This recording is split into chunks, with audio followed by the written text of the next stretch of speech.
we are candid. We talk straight talk. We tell people what we think. And that tradition and those values live today. Are the source of all governmental power. That the authority of the people is to be extended. We believe, not restricted, in equality for all and privileges for none. Hello and welcome to a Dem Good Time. This is Rachel, of course, and with me, my fearless co-host. Hey everybody, I'm Iris. I am the executive director here at TCDP. Oh yes, I should mention I'm the communications director. How y'all doing? So let's start first. I'd like to kind of recap because yesterday was a lot of fun for us. A lot of fun, I thought. Yeah. We had a full day. Well, not a full day, but a busy morning, hot morning, walking in the Como parade for 4th of July. It's a good time with some of our local candidates. A lot of different. Was it a Dem Good Time? It was a damn good time. Sorry. I like cheesy jokes. I like them. No, I do too. Yes. No, it was fun. It was hot. My poor kid was sweltering, but we powered through. We made it. I was getting there too. Yeah. But we survived. Yeah. Luckily, we had lots of water. And I think part of what kept me going was all the energy from the crowd, like just being like, yeah, Democrats, go vote. It was such good energy.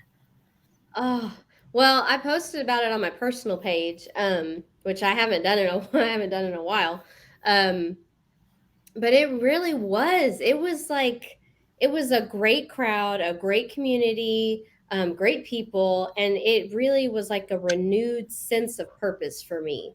That energy, that feeding off that energy, and really, I don't know. To me, let me backtrack a little here. But when I've been talking about the parade with my kids, my daughter, my oldest, it's like I'm not feeling real patriotic.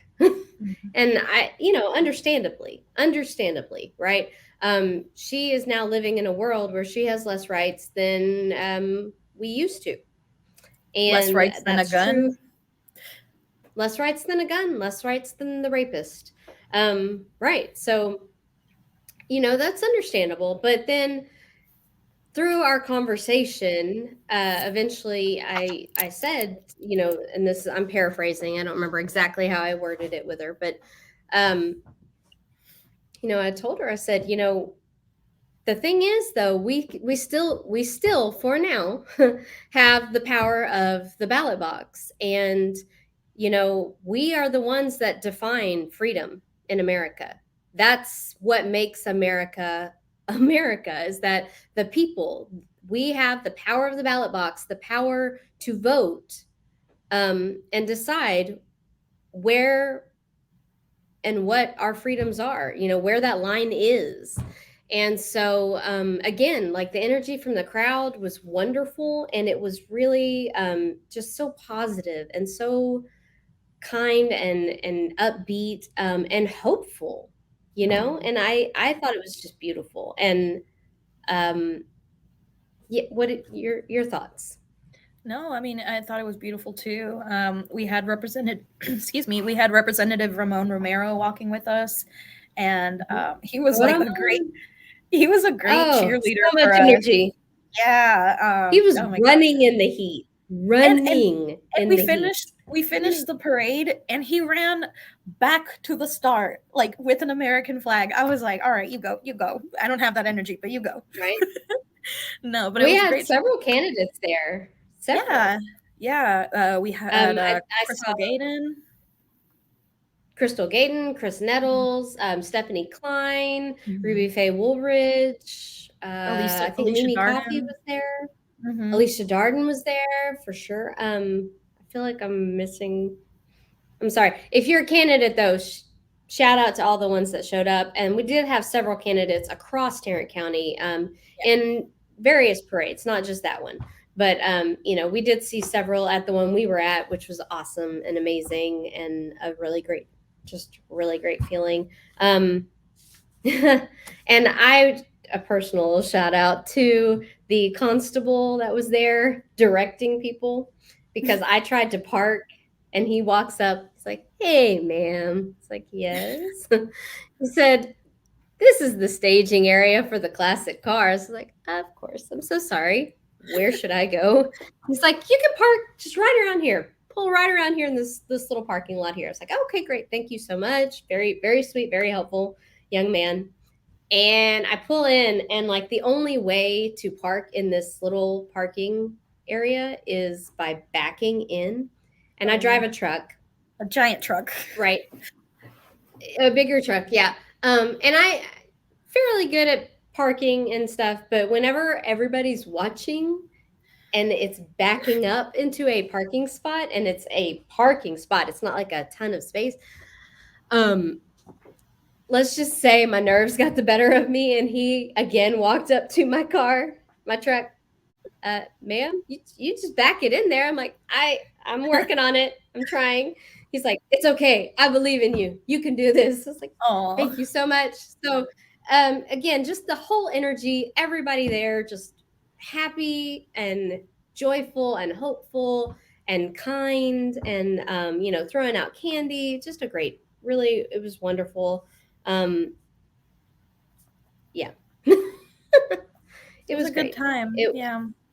It was. It was terrible though, because not that the parade itself, Como, lovely community, wonderful parade. The terrible part though was getting home, and my mother calls and said, "Hey, I just wanted to check on you, see if you've already been to the parade." I said, "Yo, yeah, we just got back like a little while ago, and we're cooling down because it was so hot." And she said, "Okay, well, because there's been a shooting at a 4th of July parade in Chicago." And, I clicked on the news and started watching, and I'm reading the stories, and, where is it going to stop? And again, it brings me back to the conversation with my daughter of, we define freedom. And I think that we're getting to the point that even, there are plenty of Democrats that are gun owners. There are definitely plenty of Republicans that are gun owners.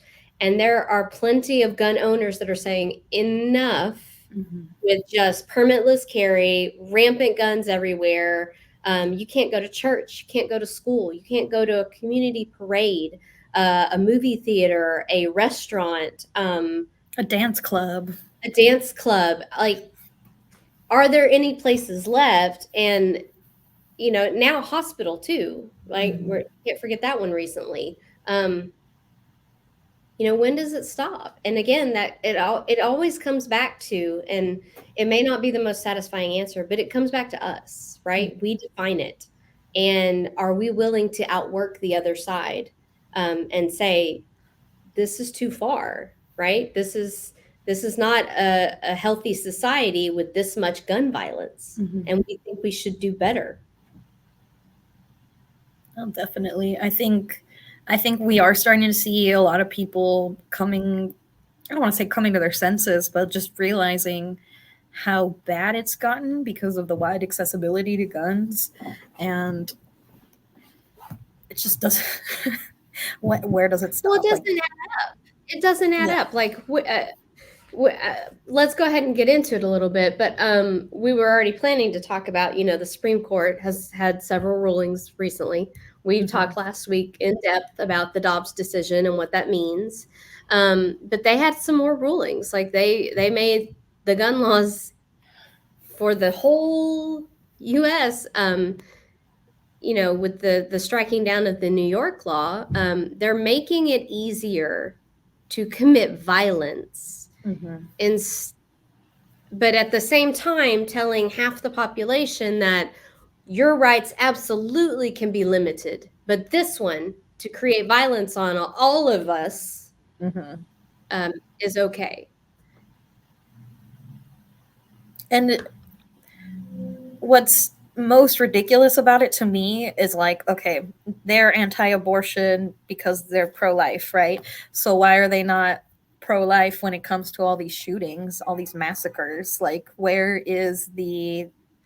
There's just no sense. There's no sense. I don't know why I'm trying to make sense of it. It makes no sense. Right. I mean, and again, I am talking to neighbors and people that absolutely have different, political beliefs and personal and religious and all sorts of differing beliefs from mine. Mm-hmm. But we all live in the same community. We have children. They go to the same schools. We go to the same movie theaters. Many of them attend the same churches, and none of these places are safe. So they're having the same kind of conversation of, this is too far, and they're recognizing it, right? They're feeling that sense of urgency around this issue finally. And I'm grateful for that. I am. And I hope, though, that it's not just feeling that sense of urgency, but it's talking to people and helping them understand we can do something about it, but we can't do the same old, right? We can't have the same rationalization in our minds of, well, I want lower taxes, though. Or I don't really like, the Republican stance on gay marriage, but I like lower taxes. Well, they've told us they're coming after gay marriage. They've told us they're coming after same-sex relationships. And they are broadcasting with the Supreme Court case about prayer in school. They are doing things and they are signaling, and we need to believe them. Mm-hmm.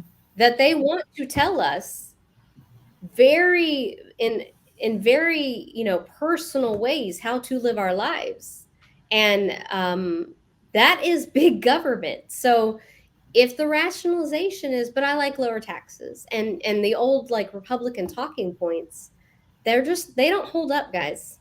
They don't hold up.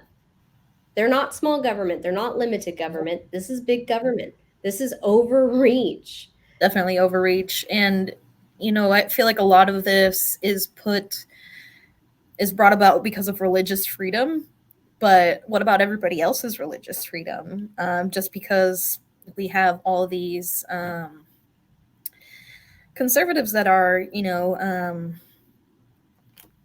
what is the word, fundamentalists, just because they've seen extremists, yes, that's a good word.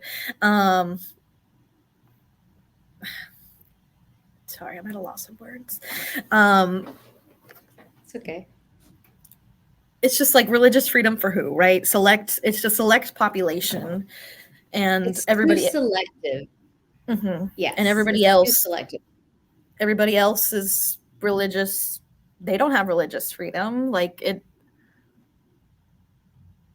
I don't know. Again, it's where that line is, though. That's the part I think that's so clarifying in my head, because it really is as simple as I pay taxes, you pay taxes. Mm-hmm. We can disagree on maybe I don't really think there's that much we disagree on, probably, but there may be, right?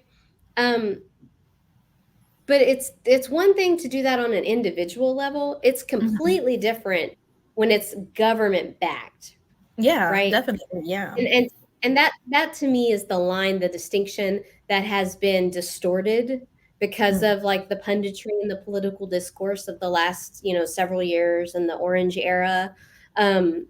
That's been distorted, but it's freedom for who, right? Because if I'm a taxpayer and I'm not religious, but you're making it easier to put my child in a situation in public school to feel forced to pray, then they're not getting religious liberty. If you're telling me that what I can do with my body, even though I may be septic and nearly dying because it violates your religious beliefs, you can have those opinions, but that doesn't mean you should tell the government to legislate that, right? That used to be kind of the gray area that we all agreed on. And it's gone. It's gone. That's the stakes of 2022, because they've done this in such a way with the shadow docket. Just to remind people, that's how we got here. That's how Roe got upended. Was the Dobbs decision, but it was Texas passing SB 8 and then putting it on the court's shadow docket. So it was not subject to a lot of review. It was not subject to a huge long debate, and it got allowed to go through. And then they came back with a Dobbs decision and said, okay, we're going to just, everybody, we're done. It's up to the states. But again, my fundamental freedoms that are guaranteed by the Constitution, listed or unlisted, they're now no longer the same as my husband's. And I, like, just make that make sense, Republicans. Make it make sense. How do you call us the land of the free while you're doing that? It's the land of the free for the rich and white. Like everybody else. Good luck. Right. It makes me think of, in our intro, we have a quote from Barbara Jordan, her DNC speech in the 80s or maybe 90s. And she says, we believe in equality for all and privilege for none. And I think that nails it. It really does. You can't claim to be the land of the free, but then tell people we believe in this institution called marriage, but part of you, because you want a same-sex partner, not allowed. You're not free to do that. But they're taxpayers too. Yeah. So why wouldn't they get that same freedom? Like, it really is that simple. You don't have to agree with people. You just can't push your beliefs and your choice of life on them. Yeah. Like, how does who I marry affect that one random person's life over there? Like, it shouldn't. It really shouldn't. Just like your husband doesn't affect my life. Like, I don't know. Well, I mean, he did help you with your car once. He did, which I really appreciate, because I don't know how to change a tire. I should probably learn how to do that too. Yeah. Maybe that can be a podcast episode, how to change your tire with Democrats. No, probably not. Yeah.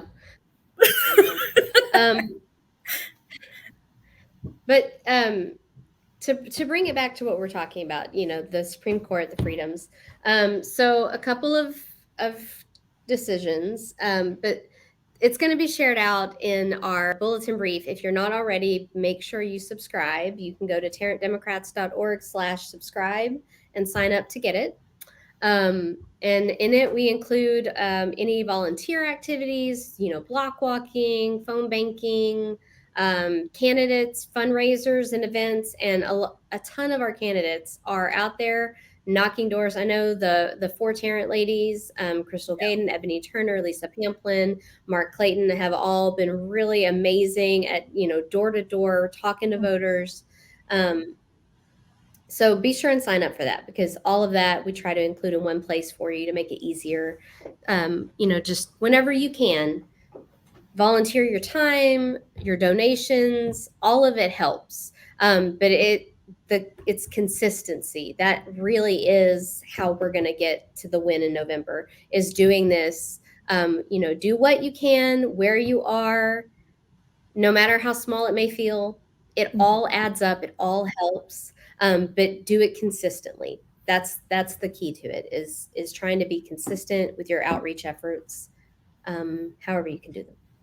So yeah, but we will include the Supreme Court stuff that we're talking about and several other articles y'all need to be aware of. So since we did discuss Dobbs last week, and it's the most recent and the biggest right now in all of our minds, I think, I'd like to point out that we already are seeing the fallout. We're already seeing the repercussions of that.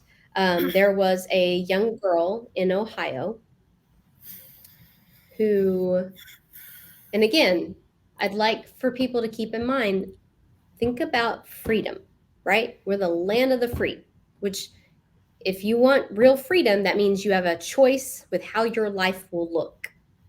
Now, not everything is, but you get some say.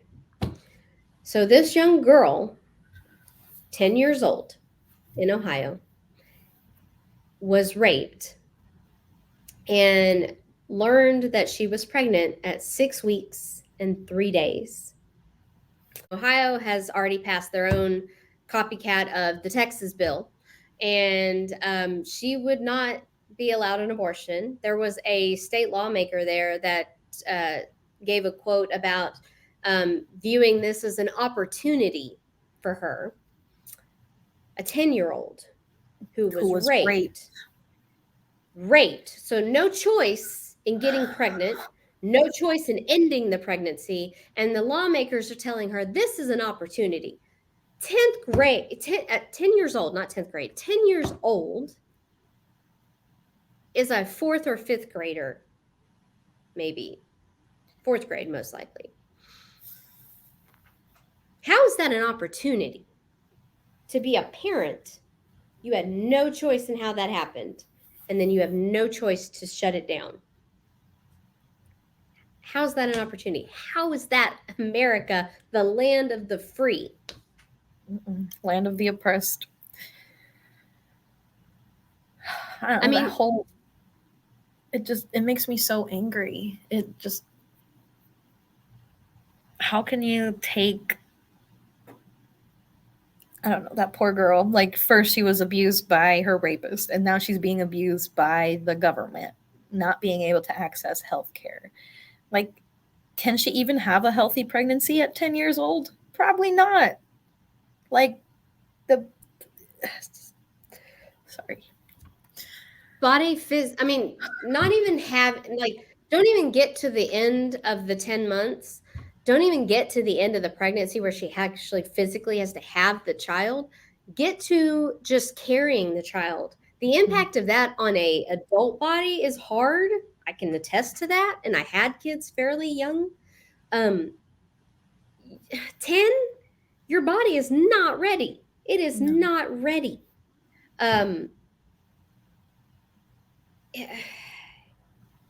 It's insanity. And again, in Texas, we don't have exceptions for rape or incest.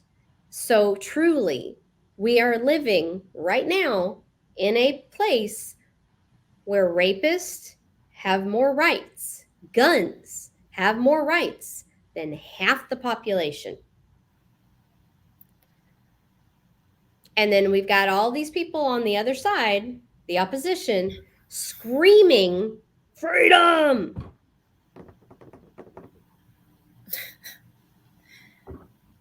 Oh, man. It's a little depressing.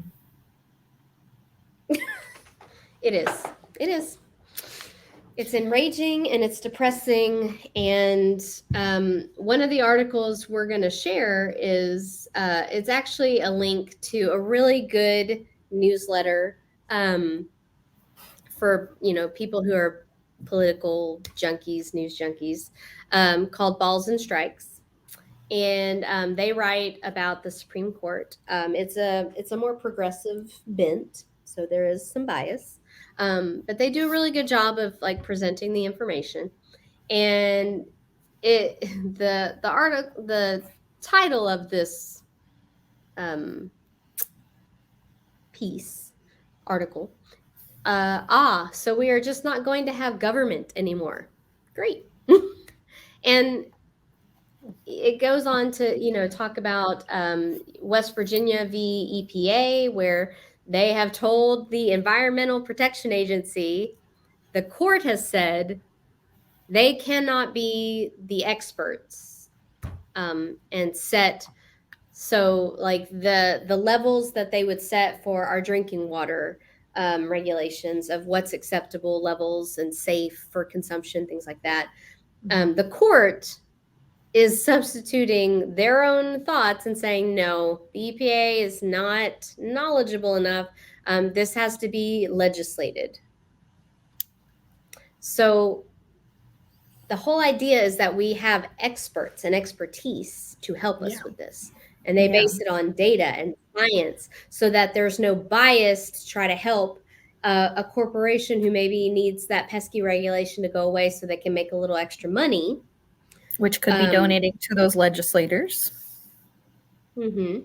So it really is insidious. And again, there's so much back and forth on these Supreme Court decisions.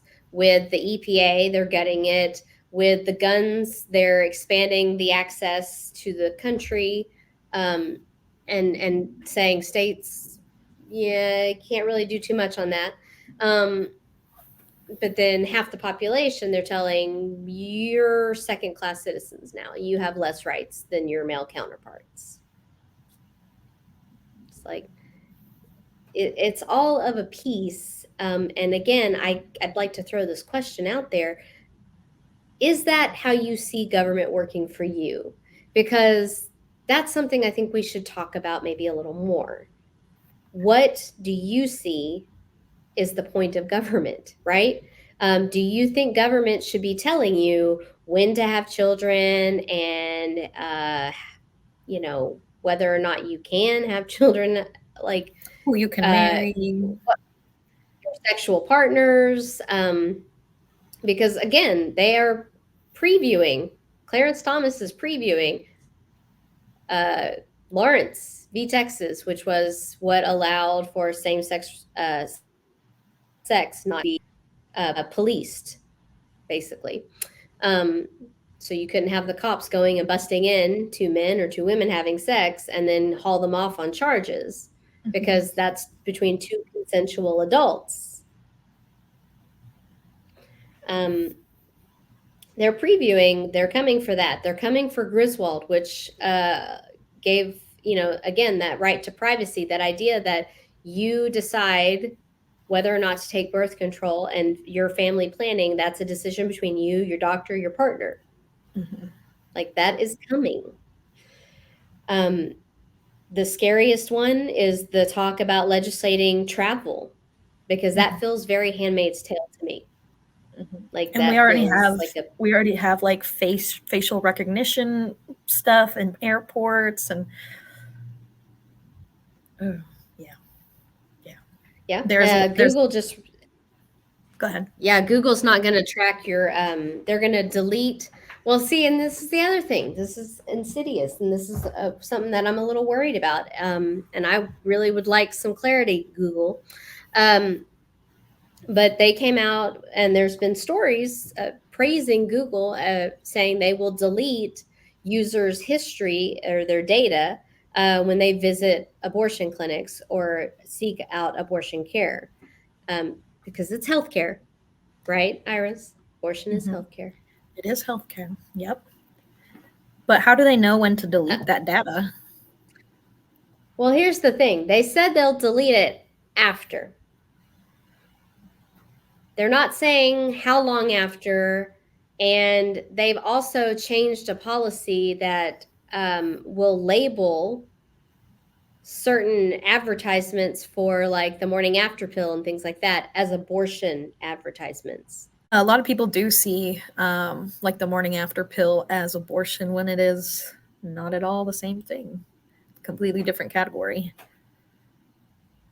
Yeah, it prevents the egg from implanting, right? Yeah. Okay. So the West Virginia case was about regulating the greenhouse gas emissions. Mm-hmm. Yeah. So it's the Clean Air Act that they've gutted or limited the ability to regulate. All right. So switching topics a little bit, let's talk about the January 6th committee hearings with Cassidy Hutchinson last week. So last week, Cassidy Hutchinson testified before the January 6th committee, and it was kind of scrambled together. That's why, and it happened the day after we recorded our podcast. We record on Mondays. and then we release on Thursdays. And her testimony was Tuesday, I believe. So we didn't get to talk about it last week. Let's talk about it this week. Right. Cassidy Hutchinson is the former chief of staff, essentially. She's an aide, but she served kind of like a chief of staff to the then president, chief of staff, Mark Meadows. So she is kind of like the main office person that Mark Meadows would go to, and she was looped in on nearly everything Mark Meadows was doing. Okay. And she would often pass by, and they like did a whole diagram of the offices and where people were located to show like she would pass by their offices and frequently hear conversations and things like that. And what made her testimony so powerful was basically they all knew, like that's not a secret really. But it's that they all knew, and they kept doing just enough to let it keep going, right? Like there weren't really the adults in the room that stopped too much. They went along with quite a lot. So the big takeaway that I had was honestly, again, it comes back to us, right? We have the power of who we put in power. And if we elect people with low moral character, we see the tantrum they will throw and try to keep power. They will literally try to overthrow the government. Yeah. So they've been attacking her in the alternate press. Oh, of course. Because she essentially was in the room where it happened, right? So she really did hear quite a bit. Like a lot of the people are talking about how the big thing most people are talking about from her testimony is the revelation about the tangerine tyrant throwing his plate with ketchup and splattering the walls of our White House, the people's house, not his. Literal child. Yes. I mean, I think though that is the way to understand him, is like a child, right? Like, yeah. It's the easiest way I can think of to explain his behavior. But the thing that I'm really interested in is the Secret Service incident. So did you hear about this? You told me a little bit about it, yeah. Okay, so evidently the day of January 6th, so he went and spoke at the rally, and first of all, there were people. They do audio and share like actual audio from the police radio back and forth, communicating with all the security detail and everything about how they are seeing people going toward the rally with weapons, with AR-15s, with flagpoles that have been sharpened into spears on the end, with actual just spears and batons and things like that. I mean, tons of weapons, okay? And there are these magnometers, I forget the word. Anyway, basically magnetic weapons detectors that they put up because it's a speech by the president, right? So of course there's security. And there's all this radio chatter from the police, like, hey, we're seeing all these weapons, these people with weapons. So they stop trying to go into the area to surround the president, then president, for the speech because they don't want to get their weapons taken away. Big clue number one. And Trump gets angry. And he is like, and they show video, and this is the part. They show video. These are his words. These are his people testifying. Again, Cassidy Hutchinson is a Republican, still supports Republican policies, voter suppression, all those things. Still wanted to work for the Tangerine Tyrant and Mark Meadows. Yeah. Right? So these are all Republicans. And in his speech, they play video of him, and he's talking about just let the people in, just let them get closer. And the spin is that it's because he wanted to have a good crowd size. He wanted a good photo op, a good picture, right? But then later, he's screaming at his Secret Service that he's got to go to the Capitol. Like, his whole plan is to go to the Capitol. That's what tyrants do. That's what people who overthrow governments, that's when they, especially in military coups, it's really important for them to then be physically seen and pictured in the place of power, which in this case is Congress, counting the votes. And so he's adamant about going to the Capitol. And the story she tells, because she didn't see this, but she heard about it firsthand from somebody else, that he physically tries to reach over in the motorcade in his car and choke and grab the steering wheel and then try to choke his Secret Service agent to make him go and take him to the Capitol. That's pretty damning. And none of the people that are saying, like, there's already stories popping up with Secret Service agents are ready to refute, like Peter Alexander of NBC News. Secret Service agents are ready to refute Cassidy Hutchinson testimony, except they're doing it anonymously to Peter Alexander for NBC News. They're not doing it under oath. Yeah.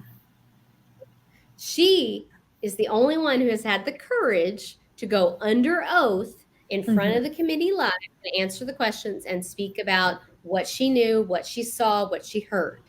And none of these guys, Mark Meadows, General Flynn, they're taking the fifth, John Eastman, the crooked lawyer trying to push through the whole conspiracy idea that this was actually allowed, which is a joke. How would that even be allowed? Yeah. Well, even he admitted, like, that's revealed by the January 6th. Even he admitted, yeah, this is kind of crazy. It may not work. So, like, they knew along the way this was not allowed, and they did it anyway. Toddler tantrum. Yeah. And the other guy's pleading the fifth really says, like, I'm guilty. I don't want to catch myself further into this hole. General Flynn, when asked if it was acceptable to use violence to decide an election outcome, pleaded the fifth. That feels like a easy layup question any of us could answer. No. The people with the guns pointing them at the other citizens shouldn't be the ones to decide who wins and who loses. Yeah. That's not democracy. That's a dictatorship. Yeah, that's a threat. Right. I really think that's kind of why we're seeing all these cases around individual freedoms being taken away, but then the expansion of easy access to guns, because it's not really about gun rights. It's just easier access to guns.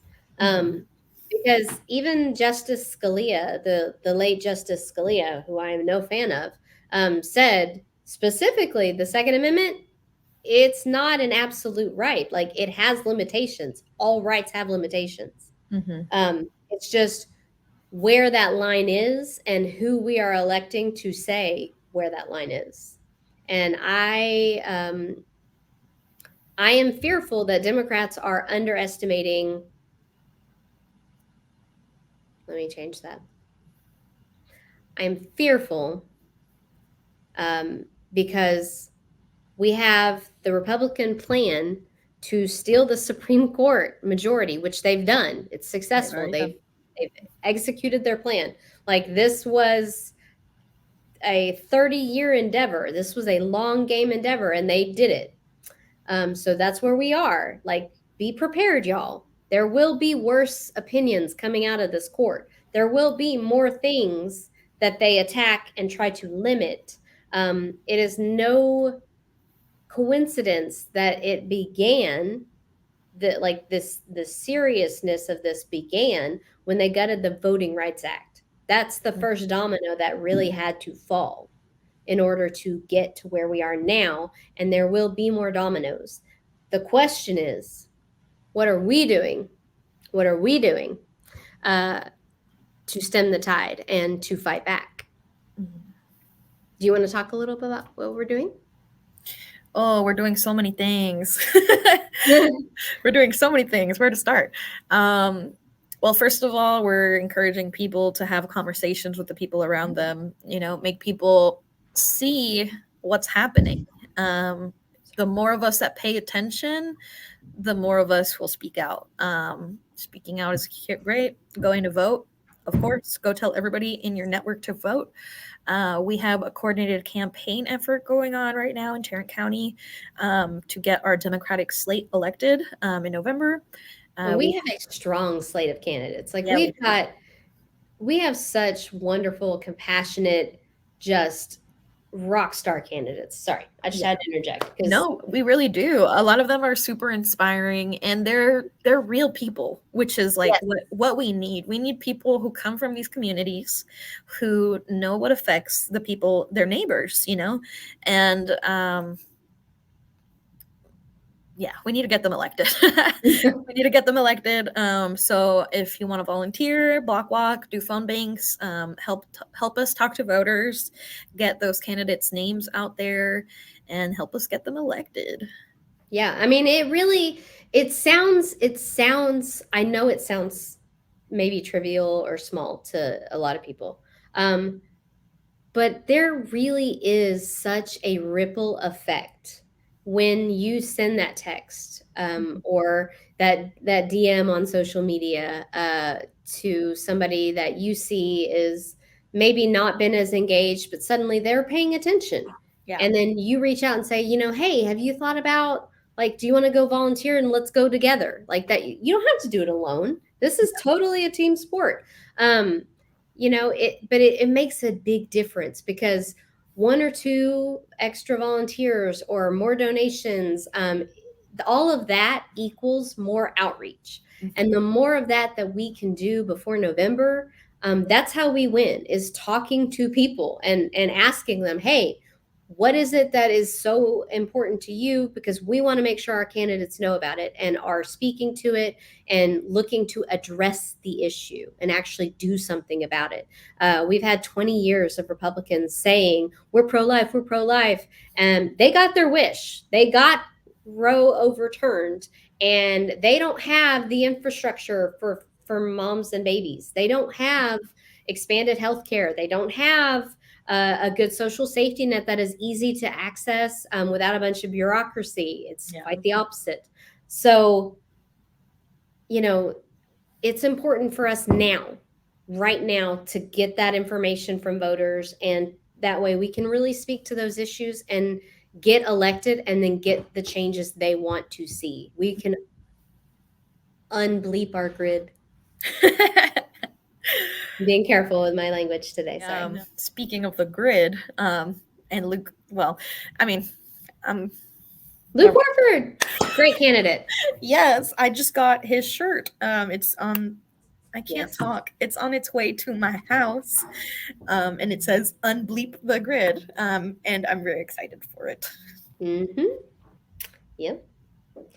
I need to order me one of those. I do have a TDP shirt. Let me show it off here. Sorry. Yes. Wait, this way. There we go. Sorry. It's legalize and expunge, because I am pro cannabis for recreational use with adults.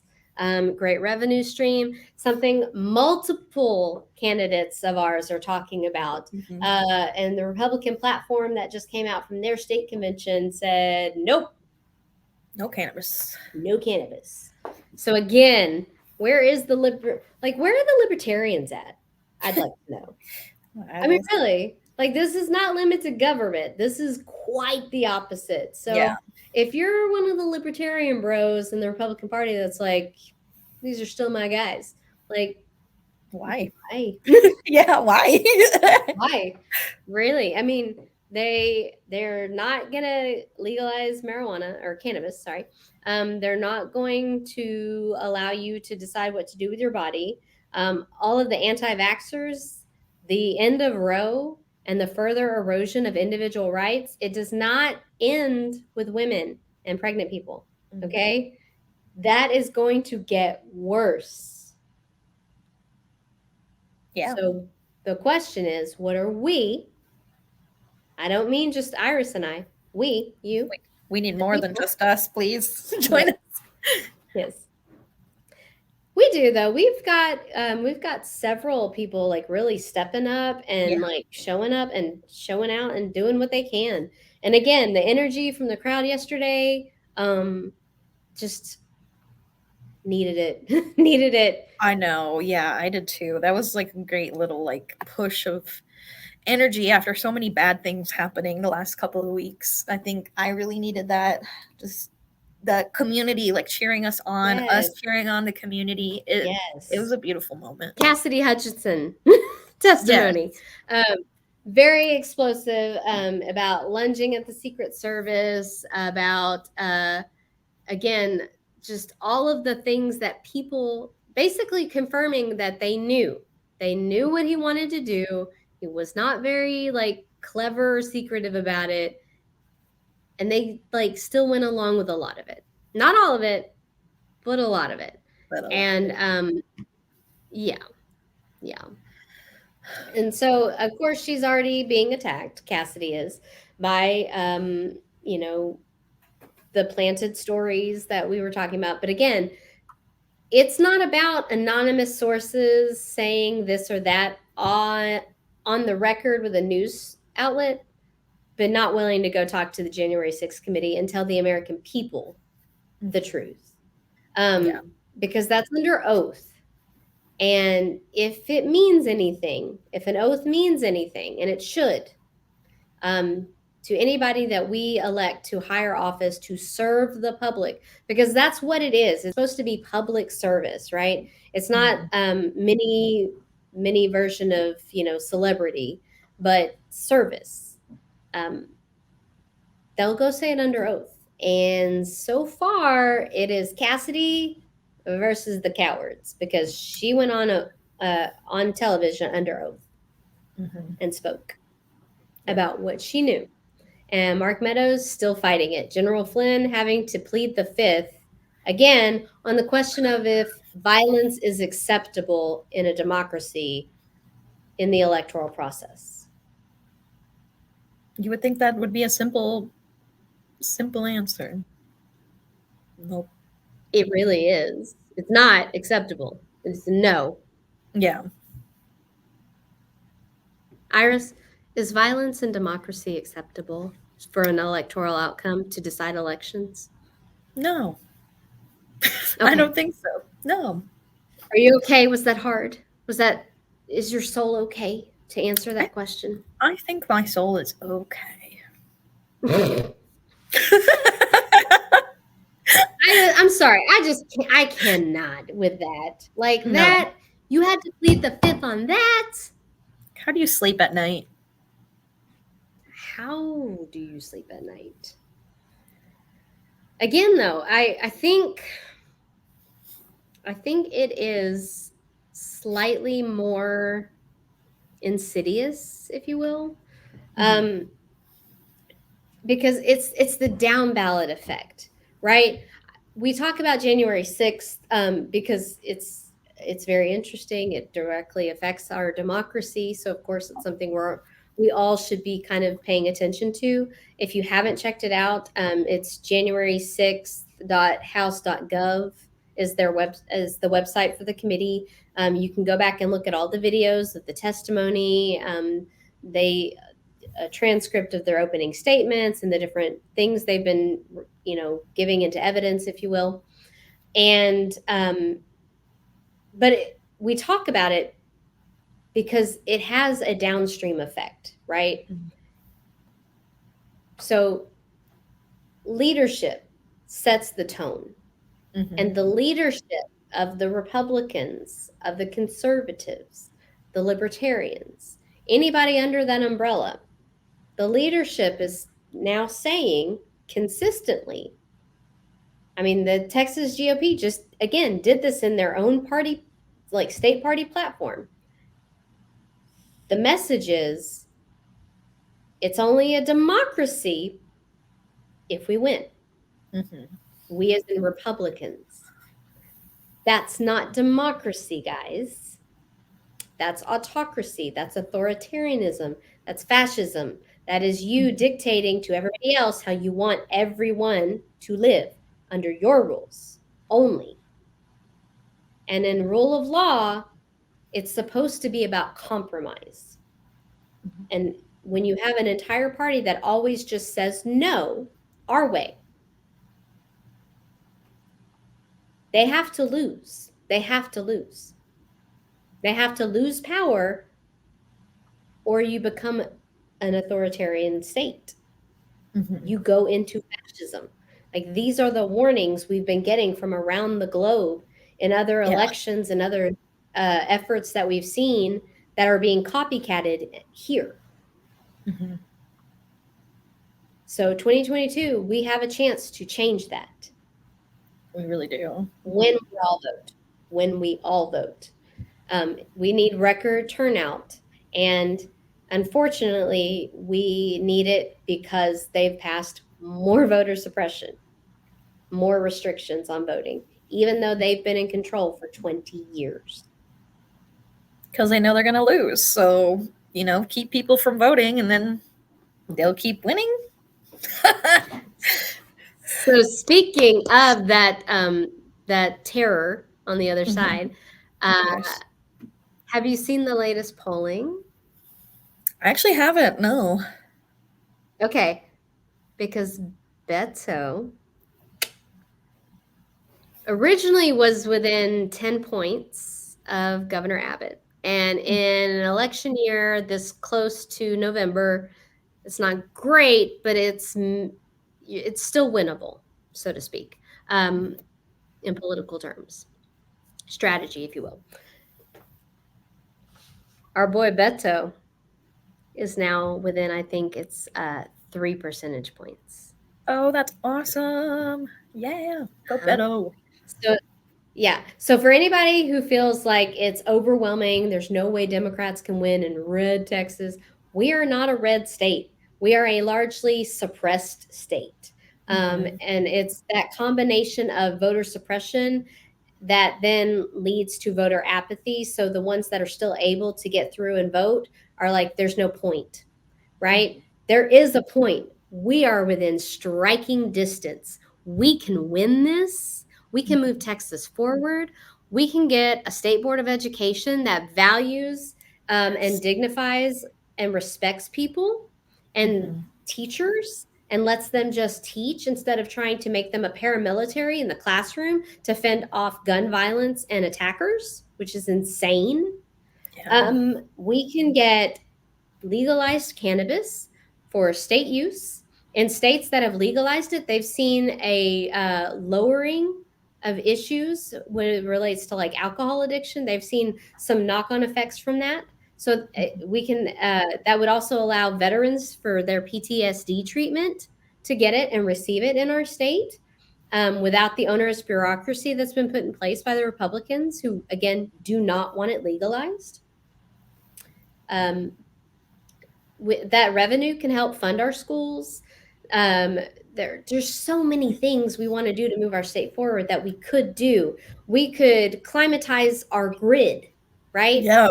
Luke Warren has a great plan and talks about, if we keep doing things without really addressing climate change. And Janet Dudding, our comptroller, right? So cool that we have all of these different positions still thinking about all these pieces of the puzzle to really provide a holistic answer and a holistic approach to these problems. Mm-hmm.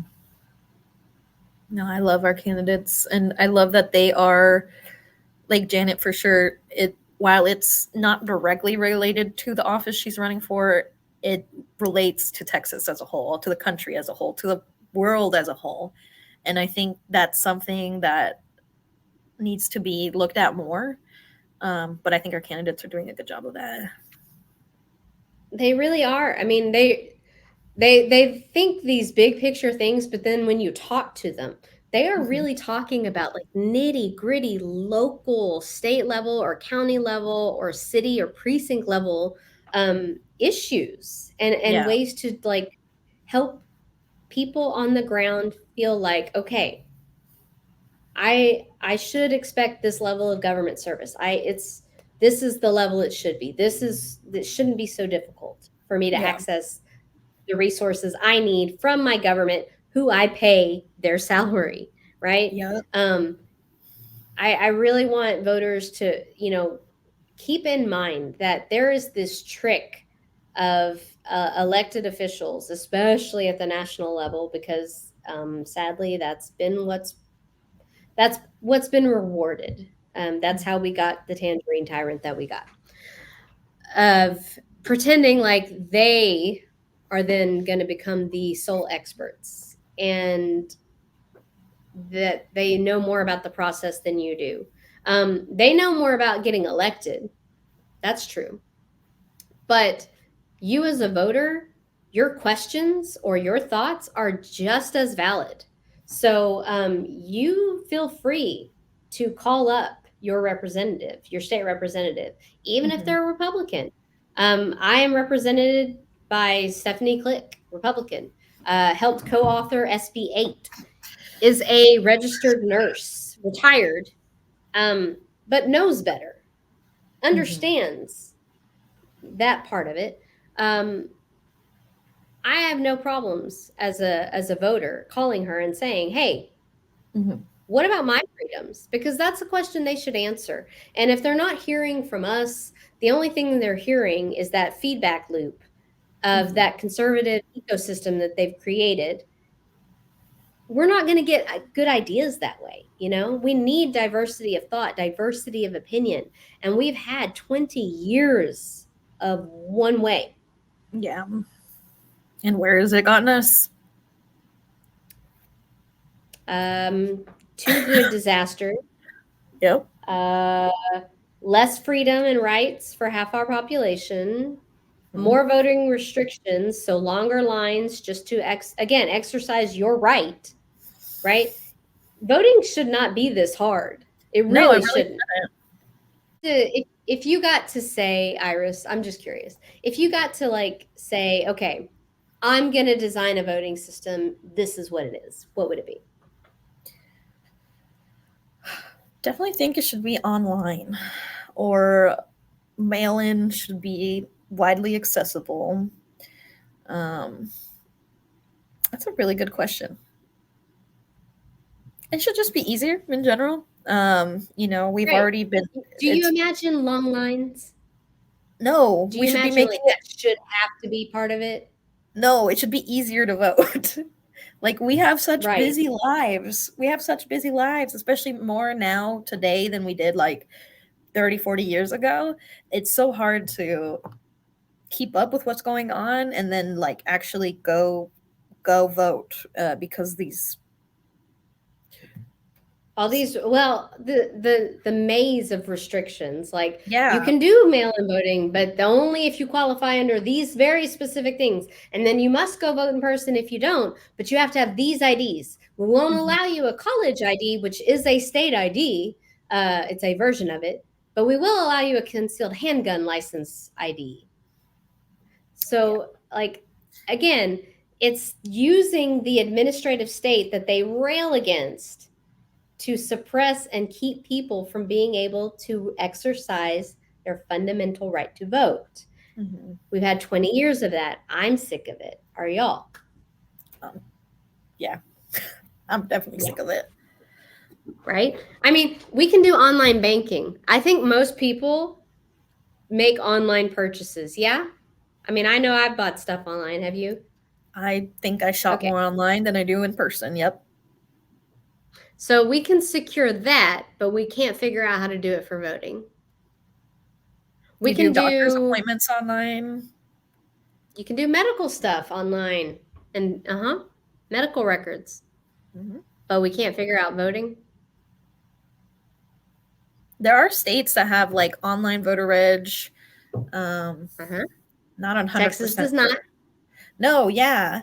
Which is another loophole in Texas, is getting your voter registration updated. And it has to be 30 days before the election.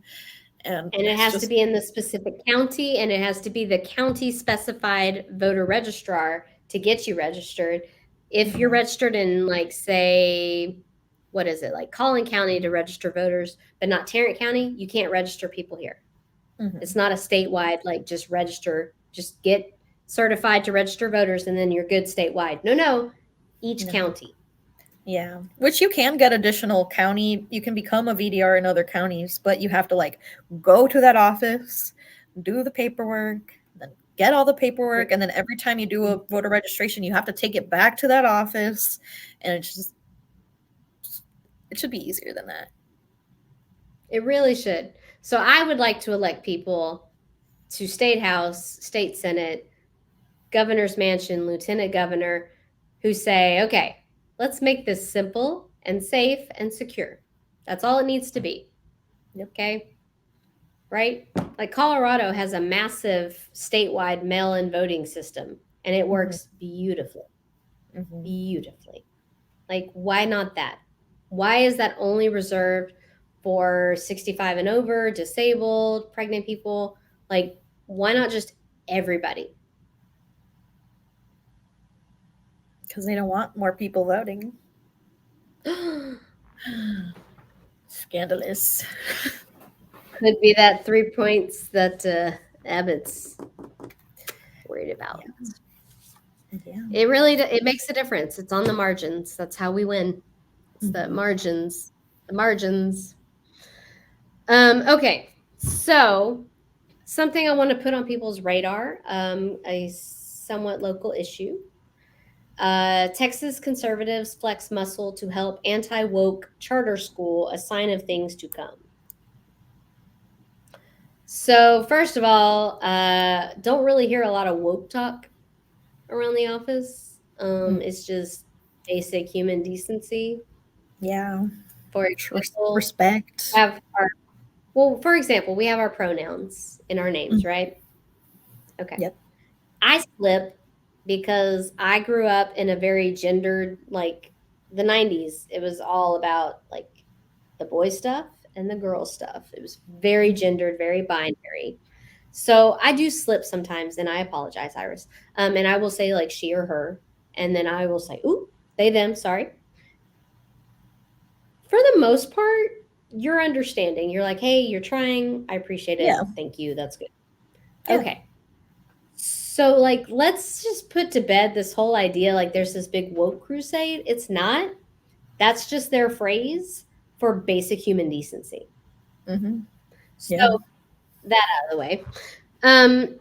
Something I think, though, people should be listening and thinking about. We do have, I believe, is it 2 State Board of Education candidates on the ticket?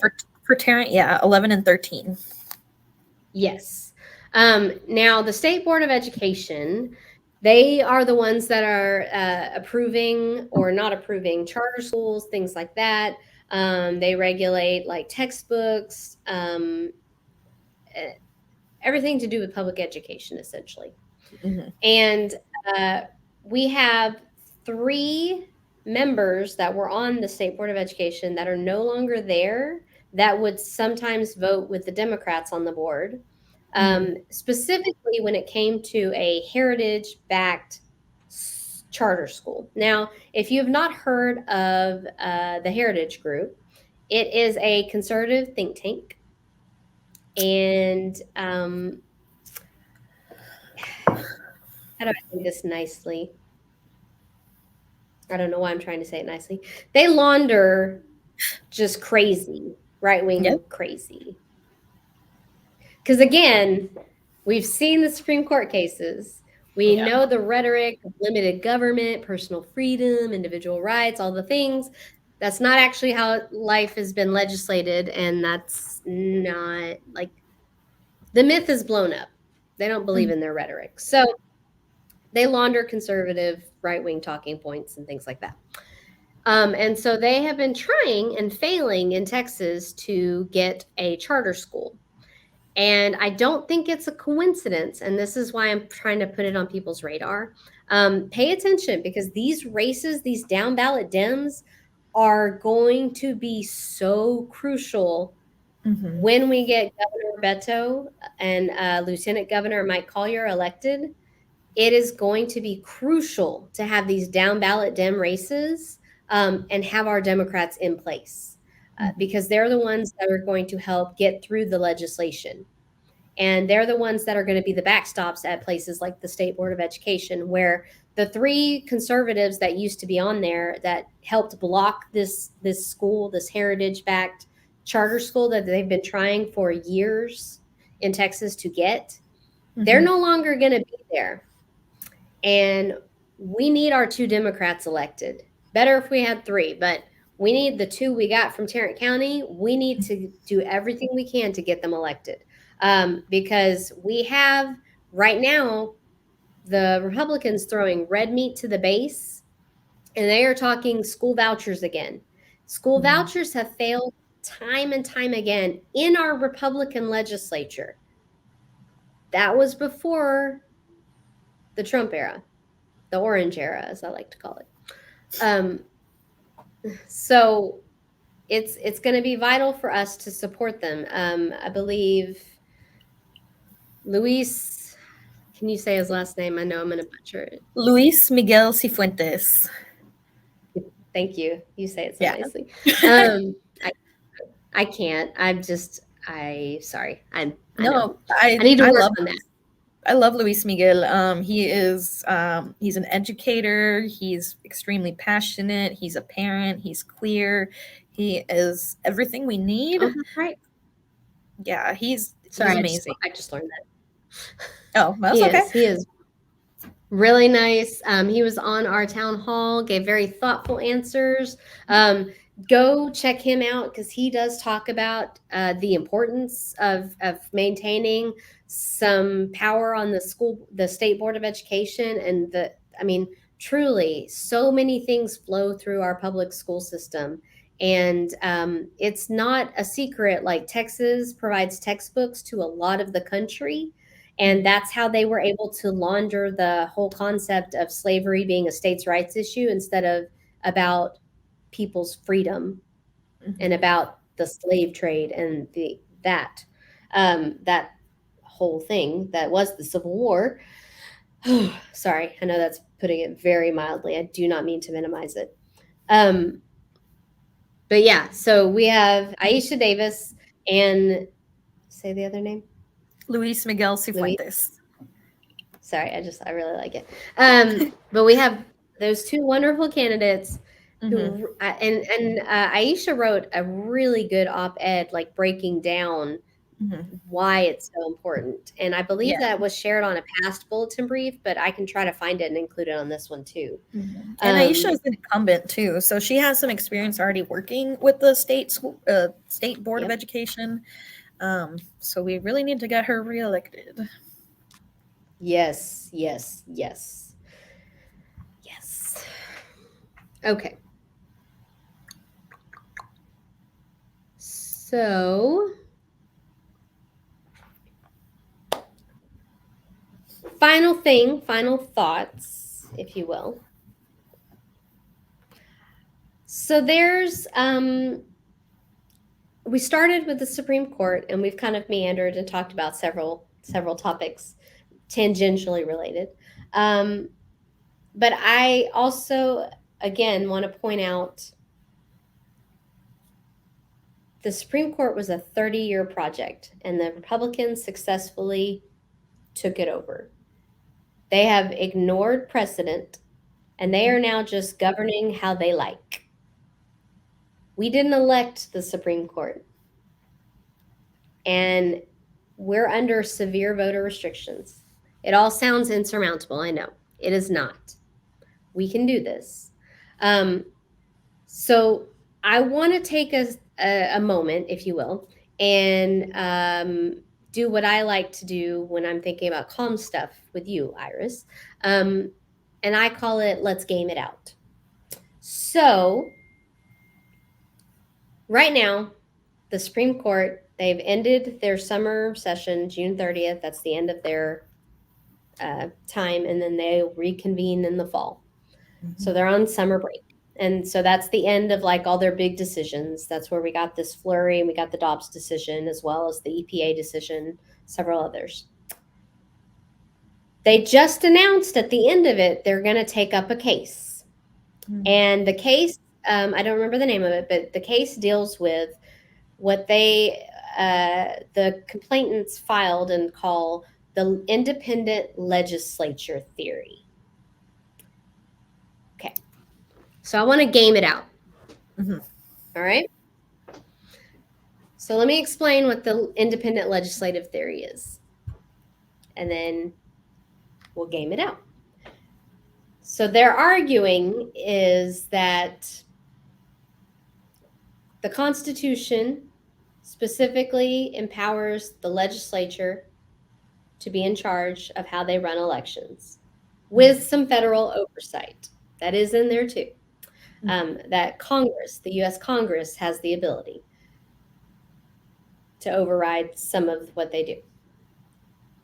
They're arguing on the right, the extreme side, that because the state legislatures are the ones in charge of doing elections at the state level, that should there be an issue in the Electoral College count, which, again, keep in mind what Trump did, okay? He tried to interfere with that process.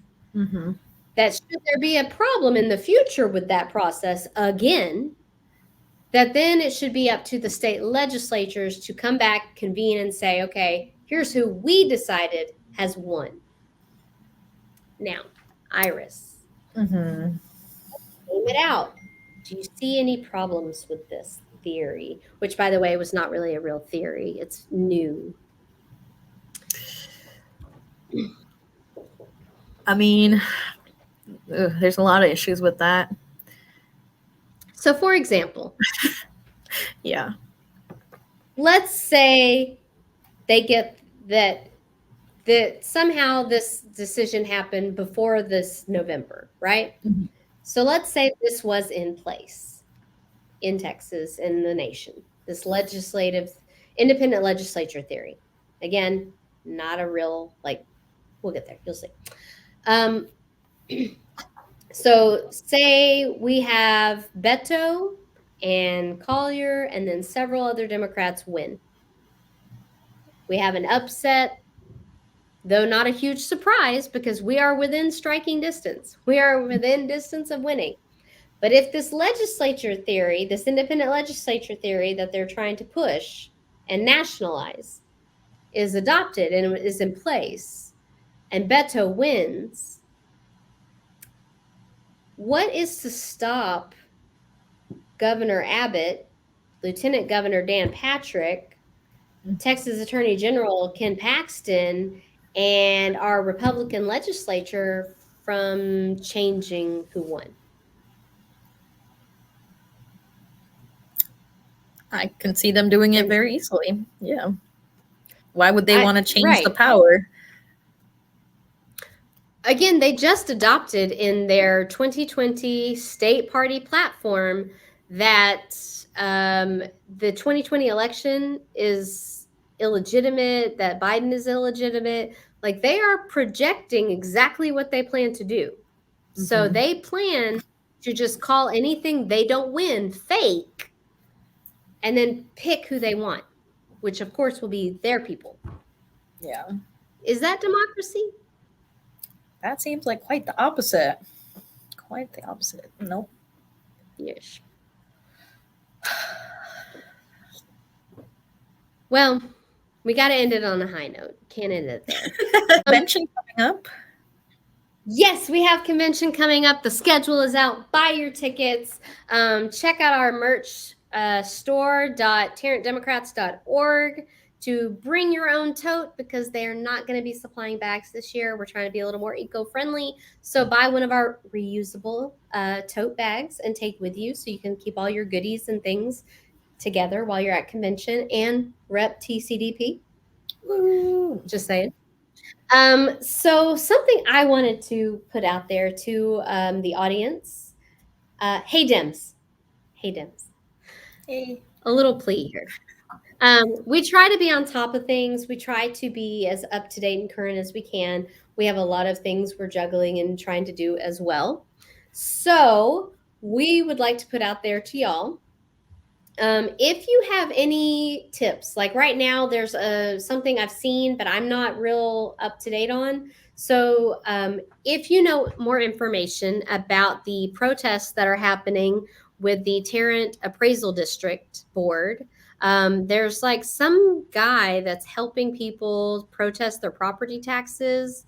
And he's really knowledgeable and I guess very successful at what he's been doing. And he's doing it for free. And there are a lot of businesses and services that try to get people to pay for this service. So I suspect maybe that has something to do with it. But anyway, the Tarrant Appraisal District Board has been trying to like shut it down. And then a bunch of people showed up and protested. So if you know more about that, send information or reach out to us, info@tarrantdemocrats.org.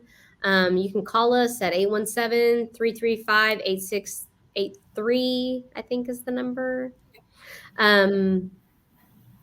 Yeah, but anytime you know anything like that happening in the community, make us aware, let us know. We want to spotlight those things and help, more people know details about what's going on locally. So that's my little hey Dems, help us out.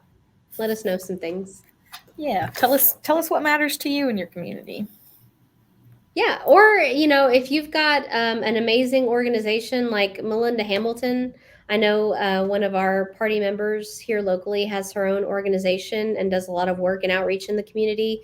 We want to spotlight that too. So be sure, drop us a line, let us know what you're up to or what you're hearing about, what's going on.